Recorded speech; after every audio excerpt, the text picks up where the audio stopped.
और सुने होंगे, लेकिन अब मैं आपको एक अनोखे बैंक की बात सुनाता हूं। इस बैंक में मां का दूध जमा किया जाता है। ममता से भरी कहानी देखें और अपने दोस्तों और रिश्तेदारों के साथ शेयर भी करें।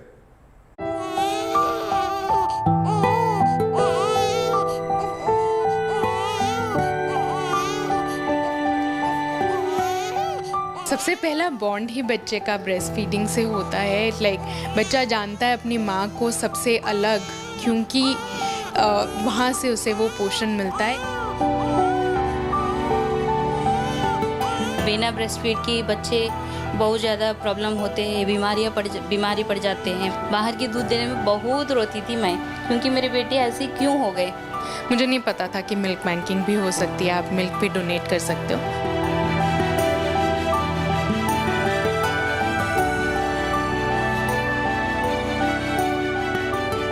भगवान की कृपा से मैं भगवान को बहुत ज़्यादा थैंक्स बोल रही हूँ। ये मौका मुझे भगवान दिया है। अगर किसी की भी हेल्प हो सके तो बहुत अच्छा लगता है। किसी और की जान बच रही है, ये तो बहुत बड़ी बात है।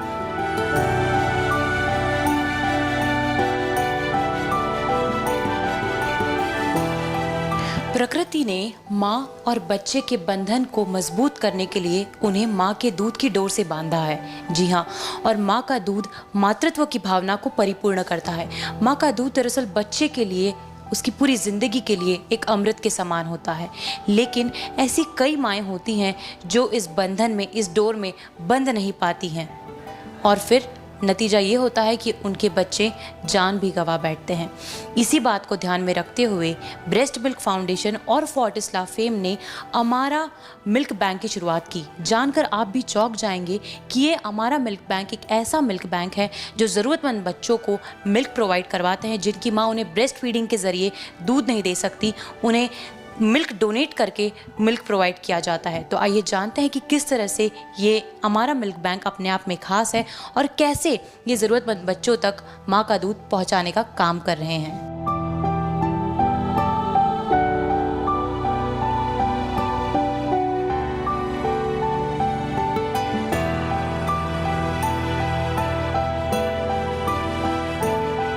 Milk bank is a very old primitive method of feeding babies.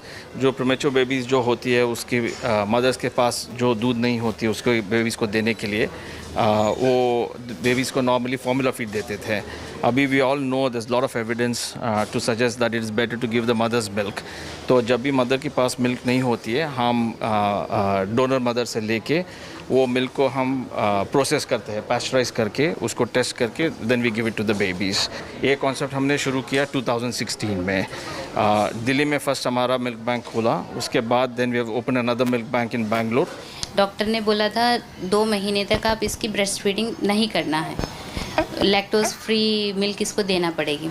फिर मेरे हस्बैंड, मम्मी पापा सब लोग यही बोला था, आपकी जो ब्रेस्ट मिल्क प्रोड्यूस हो रही है उसको ख़राब क्यों करना है, ऐसे बहुत ज़्यादा लोग हैं ज़रूरत वाले, आप एक बार सोच सकते हैं। जब बेटी पैदा हुई तो वो लाफे में पैदा हुई, और जब हम डॉक्टर से मिलने गए, वहाँ पे पीडियाट्रिक विजिट थे, वहाँ पे हमने पोस्टर देखा और पैम्फलेट्स देखे हमारे मिल्क फाउंडेशन का। मुझे नहीं पता था कि मिल्क बैंकिंग भी हो सकती है, आप मिल्क भी डोनेट कर सकते हो। तो इमीडिएटली मेरे और मेरे हस्बैंड ने, हमने वो पैम्फलेट पिकअप कर लिया। बाद में डॉक्टर से बात भी हुई तो वो मन में था कि ये करना चाहिए और मुझे ये एक्सप्लोर करना चाहिए। लाफेमे वाले ने हमारे फाउंडेशन में मुझे कनेक्ट करवाई थी। विद इन 1 or 2 आवर्स के बीच में ये सारी बातें हो चुके थे। ब्रेस्ट मिल्क निकालने के लिए मशीन की ज़रूरत पड़ती है, वो मशीन भी मेरे पास नहीं है। फिर उन्होंने तुरंत अरेंज किया था, अरेंज करके मुझे शाम तक तो पहुंचवा दिया। Weekly 8 bottles, each bottle 150 ml bottle, हफ्ते में 8 बॉटल्स में डोनेट करती थी। WHO की गाइडलाइंस है कि बच्चों को पहले 6 महीने के लिए सिर्फ एक्सक्लूसिवली ब्रेस्ट फीड करना चाहिए, क्योंकि पोषण अलग, बच्चे की इम्यूनिटी के लिए ये ज़रूरी है, आपकी ज़िंदगी भर की बच्चे की सेहत के लिए ज़रूरी है। तो सबसे पहले तो ब्रेस्ट फीडिंग इज़ इम्पॉर्टेंट, ऊपर से अगर आप उसे डोनेट कर सकते हैं तो इसमें हिचकिचाने की कोई बात नहीं है।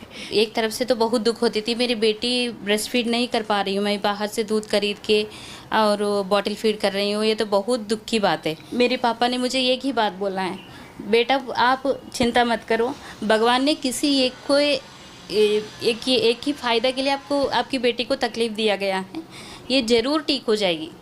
आप ऐसा डोनेट किया करो, ये किसी और की जान बचाने के लिए तो आपकी दूध की ज़रूरत है, इसीलिए तो आपके भगवान ने आपकी बेटी को ऐसा दिया गया है।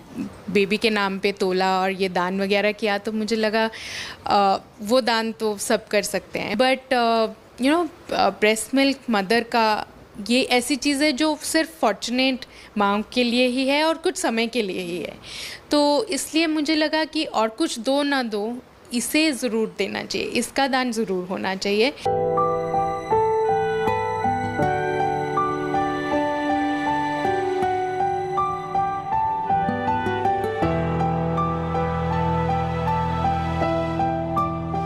तो ये वही हमारा मिल्क बैंक है जो अब तक कई हज़ारों बच्चों की ज़िंदगी बचा चुका है। आइए आज हम आपको दिखाते हैं कि ये मिल्क बैंक जो है किस तरह से काम करता है और मिल्क का स्टोरेज और प्रोसेसिंग किस तरह से होता है।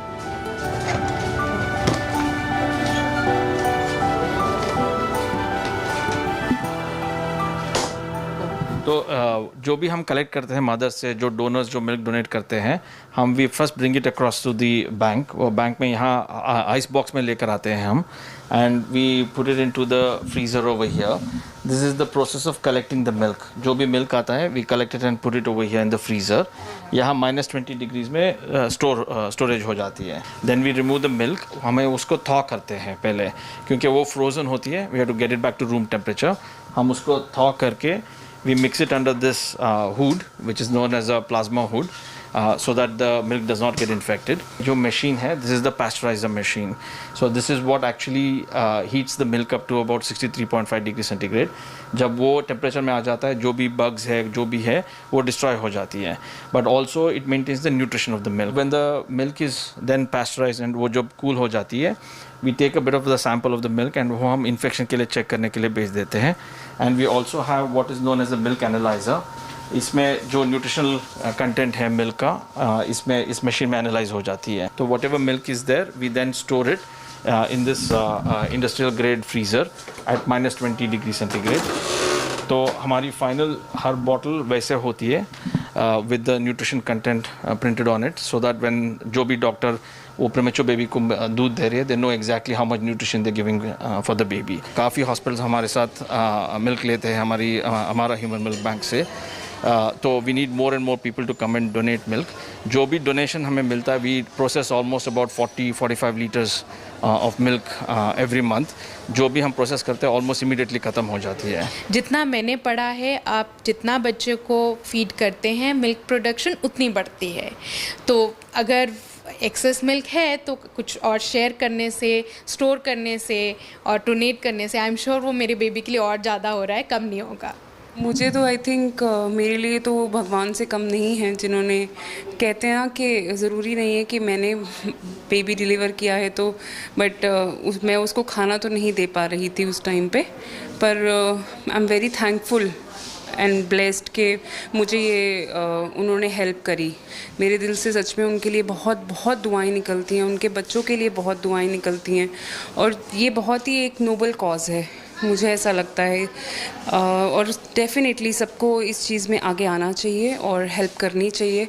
अगर मैं भी अपना योगदान कभी दे पाऊँ तो मैं भी ज़रूर दूंगी. तो आपने देखा कि किस तरह से हमारा ह्यूमन मिल्क बैंक ने एक नहीं, दो नहीं, बल्कि हज़ारों बच्चों की जान बचाई और उन ज़रूरतमंद बच्चों तक माँ का दूध पहुँचाने की कोशिश की जो ब्रेस्ट फीडिंग के ज़रिए माँ का दूध नहीं ले पा रहे थे. उम्मीद करते हैं कि आने वाले समय में कई सारी माएँ अपने मातृत्व के भाव को अपने बच्चे तक सीमित ना रखते हुए कई दूसरे बच्चों तक इस तरह से पहुंचाकर उनकी जान बचाते रहेंगे. वीडियो जर्नलिस्ट आलोक दास के साथ गुड न्यूज़ टुडे के लिए तेजश्री पुरंदर.